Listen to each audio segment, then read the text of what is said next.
Hi there, and welcome to the Author-Illustrator Q&A session for the new children's book, Speak Up, written by Miranda Paul and illustrated by Ebony Glenn. My name is Brenna Latinsky, and I am an aspiring author-illustrator passionate about modern environmental concerns and interning under Miranda Paul. I'm very excited to be hosting this video with you today. Hi, I'm Miranda.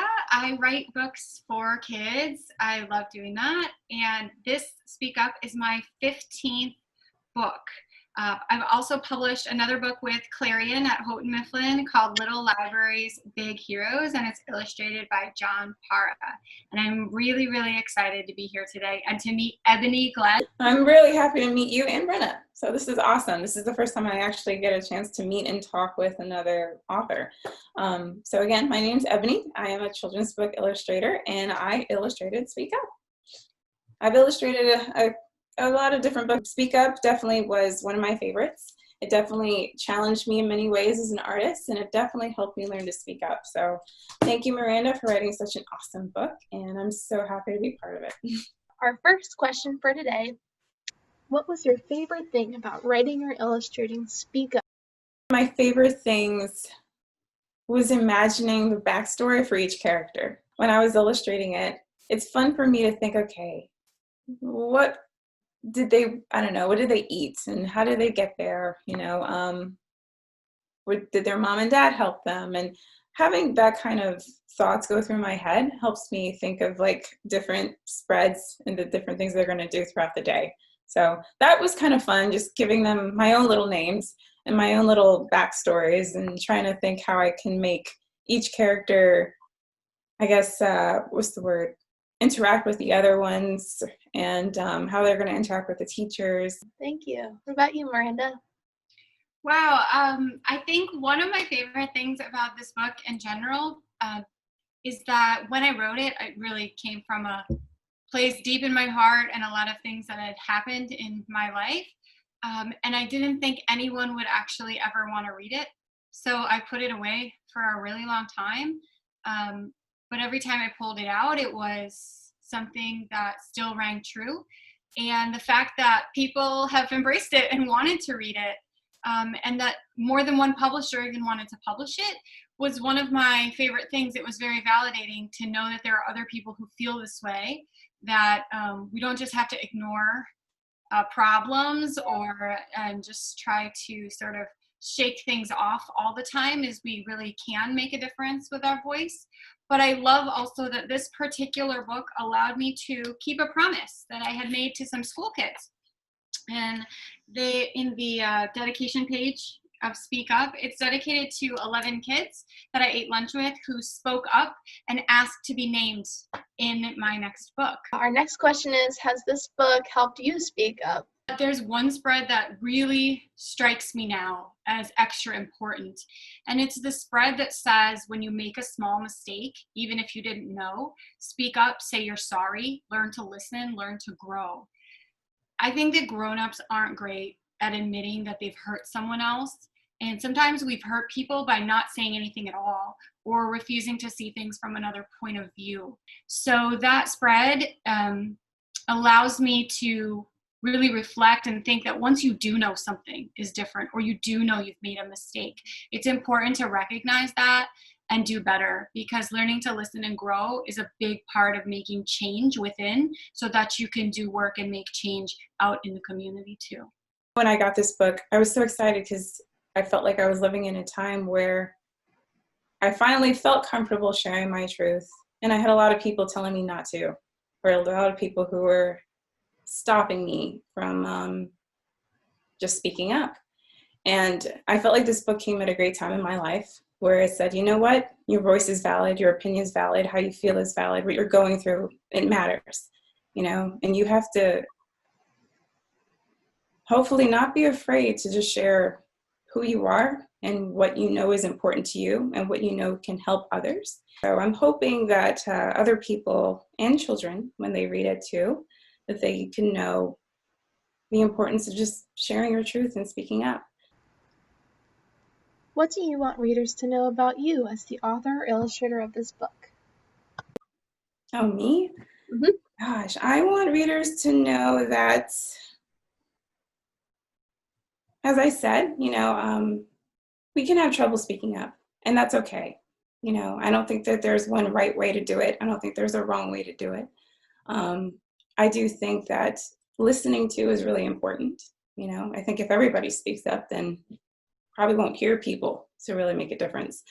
So I think it's important to find a way that feels right to you to speak up, and hopefully to find courage in yourself to speak up no matter what you're going through or what someone is saying or not saying, or hopefully don't have other people tell you that you can't.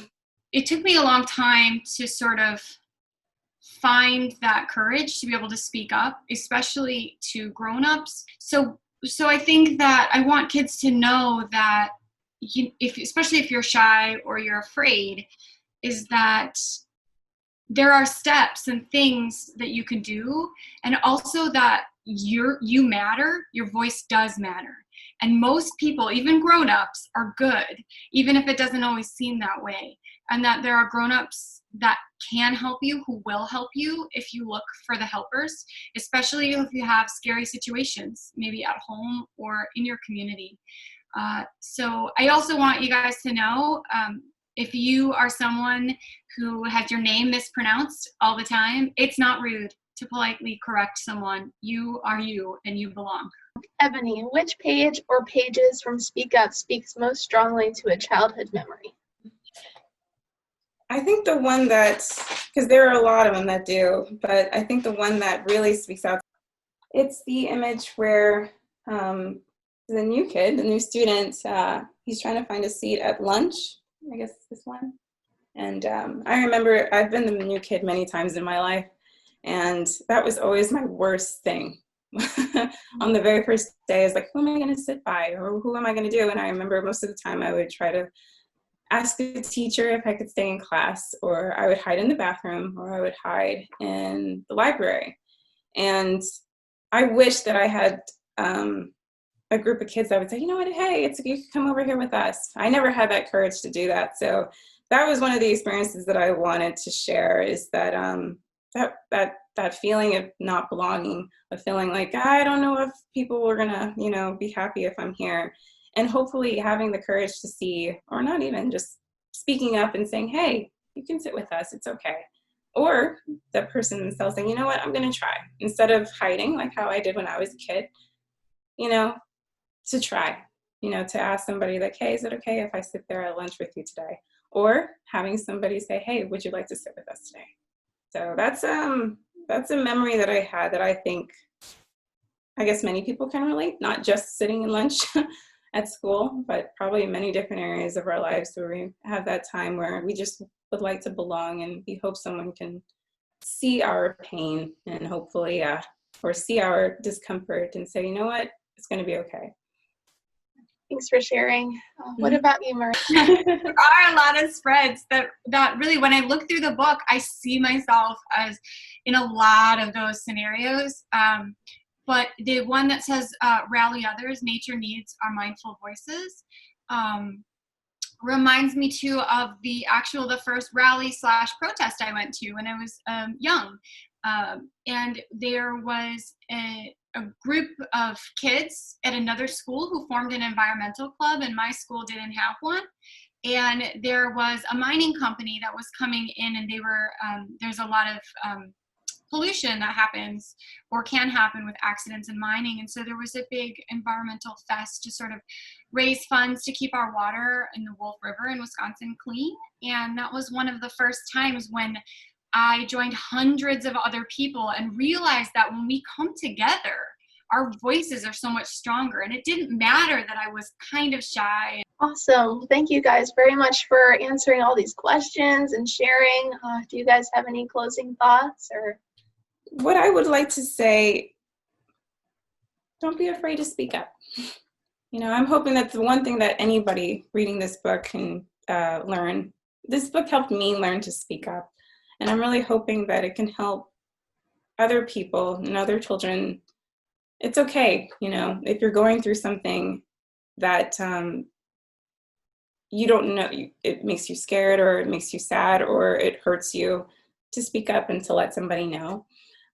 It's okay to if you feel like your voice is silenced, if you feel like someone's telling you not to feel something or that your way you're feeling is wrong, it's okay to voice your opinion to yourself and just say, no, this is real for me, or to speak up on behalf of other people. Thank you, Miranda and Ebony. That was a lot of fun. And thank you for watching this video. We can't wait to share this amazing little book releasing July 7th with all of you. Be sure to check out the book trailer, and we hope you have a lovely day.